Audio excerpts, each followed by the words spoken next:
This is Greg Trotwine with Maritime Reporter TV. We're here today with Captain Andrew Kinsey of Allianz. And Andrew, first and foremost, thanks for joining us. Pleasure to be here again. Good to talk to you. Absolutely. So, Andrew, I know Allianz recently released its annual safety and shipping review report for 2020. I'm hoping by now many of the people who are watching this have already read about it on Marine Link.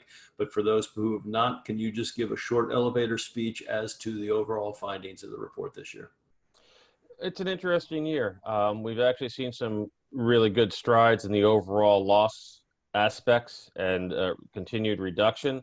But as always, there are some trouble spots, areas where we need to try to focus our attention with stakeholders, major stakeholders. Well, again, you noticed while overall losses are down, there are some trouble spots, namely the number of incidents and some issues with the ro-ro sector. Can you discuss those in a little further detail? Well, there's some aspects of it that are byproducts of the economy of scale.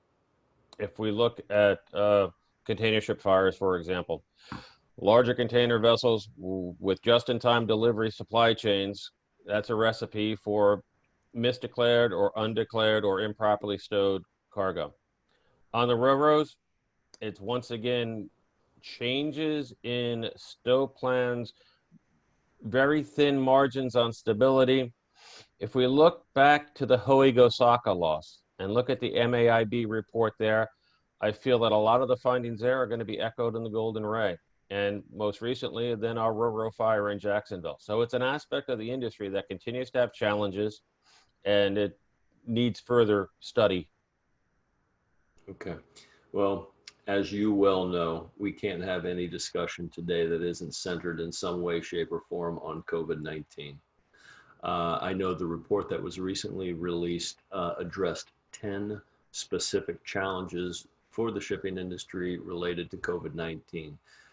Can you, for the sake of brevity, I guess, tackle what you see as the top 3 challenges facing ship owners today because of the pandemic?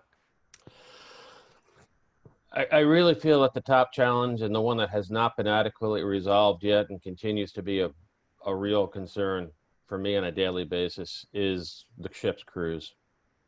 They're caught in the middle between having to do a job that is critical to our global supply chain and our just-in-time delivery models, to then being locked down with no flights, no repatriation methods. These are guys who have worked for a year, now a year and 6 months, and it's fatigue. It's 7 days a week, 12 hours a day. I don't know how they do it. The longest hitch I ever did was 9 months, and I was toast after that. It's something that really needs to be resolved, and it's something that has to be done at the IMO level. We look at the ports as this great economic engine. Cities and states, they want the cargo. They want the ships and what it brings to them. Well, hand in hand with having those vessels and having that infrastructure support is the crews that make it happen. So if you want the benefits, you got to step up and support the people who are giving it to you. And that's really one of the keys for me right now. There are others, of course. The changing supply chains that might result as a result of this, the economic fallout. Are we going to see an inshoring instead of an offshoring aspect to it as a result? What is our overall supply chain going to look like in 12 months, 18 months, 24 months? That's a big question. And then the potential for claims. We're looking at some aspects of the industry that are laid up, cruise ships. Not only are they laid up, a lot of them are laid up or not laid up at anchor in hurricane hotspots. If you look at marine traffic and the concentration of vessels still off the Florida coast and in the Bahamas, it's very, very challenging right now. So we have to look at how can we move them to someplace safer? How can we support them? And what's the future for the cruise ship industry? That's another really big one. Finally, on the rest of the vessels that are laid up or idle, slow steaming, the laid up ones are quite interesting because we're on the back side, or actually on the front side of the IMO 2020.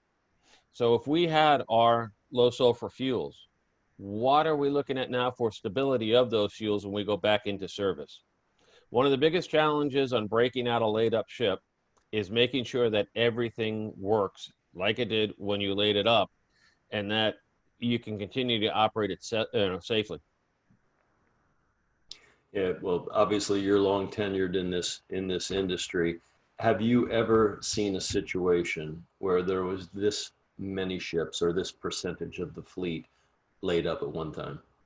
No, no. I personally, I was running the South China Sea shuttle in '86, about the time when the banks called in Sanko's notes, and we saw a lot of the Sanko tankers tonnage anchored throughout the South China Sea and along the coast of Japan. Anyway, place they could drop the hook, they kind of pulled off and dropped off. But we haven't seen all aspects of the industry hit like this. I might have mentioned it before, but I can remember in '84, well, I guess it was '83 probably, flying out of St. Theodore, crew change just below the Corinth Canal, going down through Athens Airport and passing Piraeus Bay and seeing all the tankers stacked. But that was just certain aspects of it, and never on a global scale, and never faced with such an overall economic slowdown. But even coming into this, ship owners were under a lot of pressure, as you pointed out, with the IMO 2020, the new fuel rules of 2020, and just the general decarbonization trend that you see sweeping throughout the maritime industry. Those issues obviously haven't gone away. Can you encapsulate, I guess, the pressures that ship owners find themselves under today, with what they had on the ledger entering 2020, and then what's been dealt to them in the first 6 months of 2020? It's really a shocking economic model that they're forced to deal with right now. They had the pressures and the concerns that they knew about, but with the maritime industry, we're always dealing with unknowns, whether it be the weather or anything else. But just to see this scale and this disruption of supply chain, canceled bookings, rerouting. One of the few things that have been kept, keeping them up is the historically low fuel cost. But then that's adversely affecting the tanker market.